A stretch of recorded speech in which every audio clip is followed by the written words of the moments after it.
All right, pleased to be joined by Christina Pascucci, who several different titles from journalist, a former Democratic Senate candidate, as well as a foreign correspondent. Christina, thank you so much for joining me today. Sure. Thanks for having me. I appreciate it. Absolutely, and we want to ask you first. This was just such something that we have never really seen before. What were your initial reactions to the bombing that took place? Well, my background is a journalist, and so my natural inclination is to ask many more questions. And the truth is, there is still so much more we don't know. President Trump is claiming the strikes eviscerated Iran's nuclear program, but there are independent assessments being made right now that will take several days. So we need to wait and see what those say. And then the big question, of course, is what will Iran do next? This is a dangerous moment, and the entire world is holding its breath and watching what comes next. Yeah, from what you were just talking about there too, which is that we've heard what Pete Hegseth has said, and we've heard what the president has said as far as obliterated, completely gone. But like what you're saying, that this may not necessarily be the case. What else has your previous background in this type of journalism taught you about what to expect in the coming days? I just think it's really important to cut out the noise. You're going to have politicians on either end, as we see as we speak, making claims based on the narrative they want to push. And what I think is clear and undisputable in this case is that Iran has shown there's strong verifiable evidence that Iran had enriched uranium to 60%. This is just short of the capacity to be able to create a nuclear weapon. They also had amassed a substantial stockpile that could be enough to make several nuclear weapons. And the truth is, there is no civilian need for 60% enriched uranium.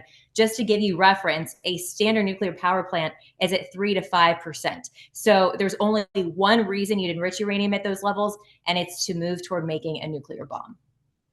And we're seeing some Democratic opposition to this, but we're also seeing a little bit too of the side that not necessarily so much of a condemnation like what we've seen from perhaps AOC, but we've seen people with more nuanced takes, like what we see with the senators here in Nevada, just talking about what the dangers were as well of Iran getting to this point as far as getting the weapon. And of course, maybe the way that this was carried out, there will be questions and debate on there. How did Democrats and Republicans who just oppose the president's foreign policy in general, how do they respond to this? How do they make their voices heard? Of course, in a situation where you have Democrats that are in a minority in both chambers.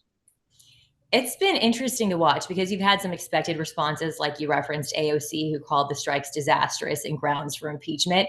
And then you had some surprises who came forward. You have everything in the gamut from many arguing the president acted illegally without a congressional mandate. You have a former Obama advisor, Van Jones, who called on progressives to, quote, get on board with President Trump and his stance that Iran cannot have a nuclear bomb. He's getting blasted by his own party for that as we speak. Republicans, on the other end, they are a bit mixed as well. Some feel the nuclear threat was imminent and President Trump did what he had to do with the intelligence that he had. Others are upset because they say most Americans did not want to get militarily involved. And that is where we were at. According to the latest polls, the majority of Americans did believe that Iran posed a nuclear threat and that they should be stopped. But how we did so was up for debate, and most did not want to get involved militarily. With this particular scenario, I know one of the questions is about how the U.S. and how Israel go forward. Israel, of course, being this other country in this conflict with Iran. One of the biggest concerns, of course, is the way that Israel's carried out their strikes in Gaza, the risk of the civilian population there. Of course, Gaza is a small piece of land compared to Iran, but still some concerns there about how the U.S. and Israel go forward with continued strikes or just continued military operations in general. Is that a good characterization of, I think, where the number of Americans are about whether or not they end up supporting this type of an action? Well, that's what no one wants is more innocent people stuck in the crosshair of these international conflicts. And I've spoken to a lot of families in Iran, people who are here in America but who have families there, and they're scared right now, not just of what could happen if, America gets involved even further, but of what their own regime could do to them. They're living under horrific conditions. They've been oppressed by this regime for decades now, and a lot of them would like a change. But what does that look like? How do they get there? And a lot of them feel a huge sense of fear and uncertainty about what happens next. So when we think about the way that Iran is operating, we think the way that their proxies have operated. Hamas and Gaza have been successfully, unfortunately, taking advantage of the fact that they have Israeli hostages. For those Americans, Iranian Americans that still have family back in Iran, is that a concern that this regime would, if they get desperate, take families of Iranian Americans over there, back in that country in Iran, and kind of use them as a bargaining position?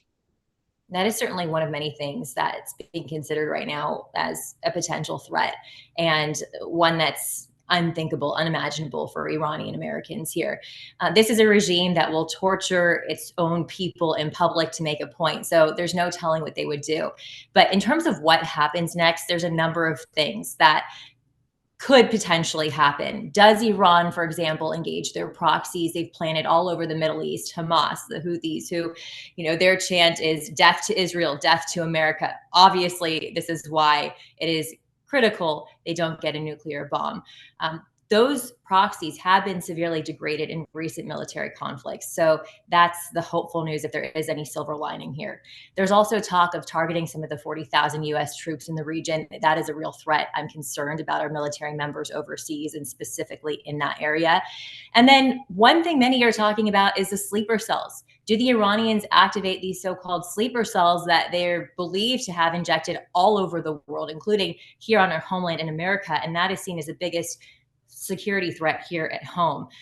They're essentially terrorists who are sitting here within our country or allied nations who are being told or waiting for that order to act in terror. And then lastly, there's potential for the economic hit. Could they close off the vital Strait of Hormuz? That would hurt them. That is where all the oil goes through, about 20% of the world's oil supply.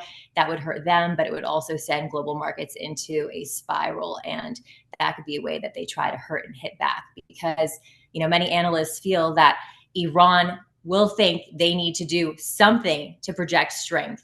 Many believe they're likely to avoid a major strike because when it comes down to it, at the end of the day, their military capabilities are nowhere near that of the US.